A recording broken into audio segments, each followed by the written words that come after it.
Кыргызстан 3 жылдын ичинде электр энергиясы менен өзүн толук камсыздоого өтөт. 2027-жылы экспортко чыгууну көздөөдө. Ушул тапта энергетика тармагында ири долбоорлордун үстүндө иш уланууда. ГЭСтерди куруу, энергиянын кайра жаралуу булактарын кеңири пайдалануу боюнча проекттер ишке ашырылмакчы. Токтогул КЭСинде модернизация, Учкурган КЭСинде модернизация болуп, ошого анан Камбар-Ата 2 КЭСин киргизсек, мына 400 мегаватт кошумча. Былтыр бизде кышта ушул дефицит 400 мегаваттка чейин болгон, ошону жабабыз деп атабыз. Анан Суарда, Синьцзян автономный республикасында биз жакшы келишимдерге кол коюп кеттик. 10дон ашык көмүр боюнча келишимдерге кол коюп кеттик. Жана чоң ири КЭСтерди курганга жана Кемин Торгарт линиясын курганга ушундай келишимдерге кол коюшуп келдик да. Эми ошонун баарын ишке ашырыш керек.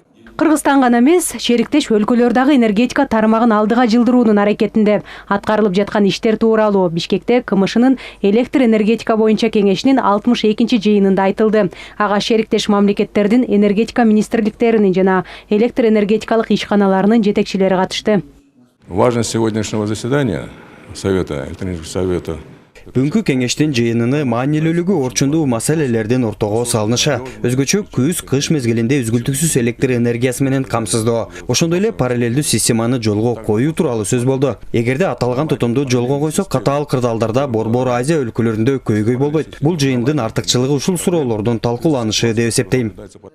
Жыйынга КМШнын аткаруу комитетинин жана Евразия экономикалык комиссиясынын өкүлдөрү да келген. Анын ичинде ИАЭП 2025-жылдан баштап бирдиктүү энергетикалык рынокко кирүүнү пландоодо. Ушул тапта 5 эреже иштелип чыгып талкууланууда. Бул тууралуу ЭЭКтин энергетика жана инфраструктура министри Арзыбек Кожошов билдирди.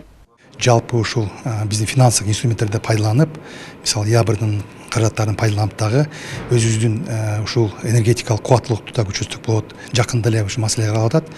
Ушул Россиядан мисалы энергетикалык кубаттуулукту күчөтүштүн Казакстандын ичиндеги түндүк түштүк электр передачаны ошол жердин мощностун көтөрүү боюнча дагы кеп калат. Ошол эгер ушул жерде ошол жердин кубаттуулугун көтөрүлсө, Кыргызстандагы ушул түштүк Казакстандан убактылуу керектүү мезгилде энергияны алганга мүмкүнчүлүк болот да.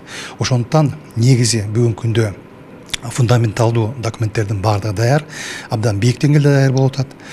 Ошол эрежелер боюнча кээ бир маселелер албетте бүгүнкү күндө талкууланып атат, бирок мен ойлоймун биз 25-жылга чейин ушул баардык маселени чечип, 25-жылга чейин энергетикалык рынокко чыгабыз деп ишенем. Бирдиктүү рынок кыйын кырдаалдан чыгууга көмөк көрсөтөт. Былтыр ызгааргычта кетирилген мүчүлүштүктөргө жол бербөө 62-жыйында талкууланды. Анда административдик жана протоколдук документтер каралды. Жазгүл Сейдахматова, Бекзат Машрапов, ЛТР, Бишкек.